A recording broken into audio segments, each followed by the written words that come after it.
সেদিন আমরা কলেজ থেকে ফেরার পথে লাঞ্চ করতে গিয়েছিলাম স্টার মলে জাস্ট বাঙালিতে। আজ তোমাদের সাথে সেই এক্সপিরিয়েন্সটাই শেয়ার করব। ওখানে খাবার কীরকম, প্রাইস কীরকম, সব কিছুই তোমাদের দেখাবো।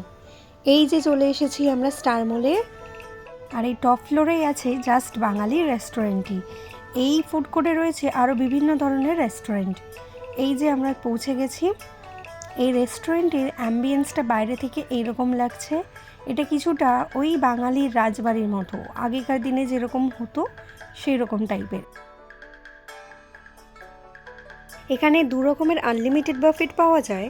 একটা হলো 299 যেটা উইকডেজে পাওয়া যায়, আর একটা 359 যেটা উইকেন্ডস এবং হলিডেজে পাওয়া যায়।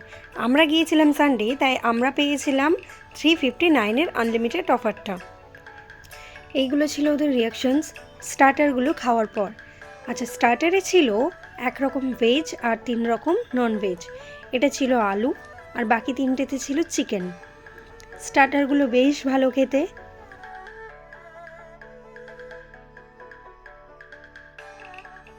স্পেশালি এই চিকেন স্টার্টারটা বেশ ভালো লেগেছিল বুবাইয়ের।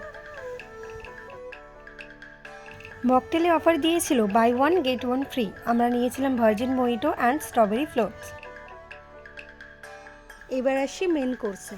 মেন কোর্সে ছিল রাইস, প্লেন রাইস, ডাল, আলু ভাজা, লুচি, চিকেন কষা, আলুর দম, পাঁপড় ভাজা, আর একটা পোলাও না বিরিয়ানিও না, মানে ওর কম্বিনেশনটা একটু অন্যরকম ছিল। মানে ওর মধ্যে পোলাওর মধ্যেই ছিল মটরশুঁটি, আর মানে বিরিয়ানি বিরিয়ানি দেখতে চালটা, মানে এইরকম টাইপের। আমি ঠিক বোঝাতে পারবো না কীরকম একটা অদ্ভুত, না পোলাও লাগলো না বিরিয়ানি লাগলো। ওভারঅল টেস্ট কিন্তু আমার সবগুলোর খুব ভালোই লেগেছিল। এবার আসা যাক মিষ্টি মুখে। ডেজার্টে ছিল ক্ষীর আর আইসক্রিম। দারুণ খেতে সবগুলো খাবার।